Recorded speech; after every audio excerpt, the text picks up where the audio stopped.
Homemade longganisa. Ayan. Lutong bahay, lutong may pagmamahal yan. Dali lang yan guys. Nasa abroad ka ba? Nako, ang mahal ng ano dito guys. Ang mahal ng Philippine food. So, para-paraan lang yan.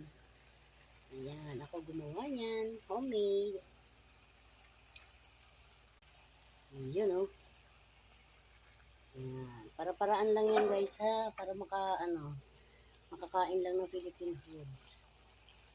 Ay, so basta't may garlic paste ka lang, sugar, soy sauce, tapos konting red food coloring. Ayos na, presto, meron ka na oh.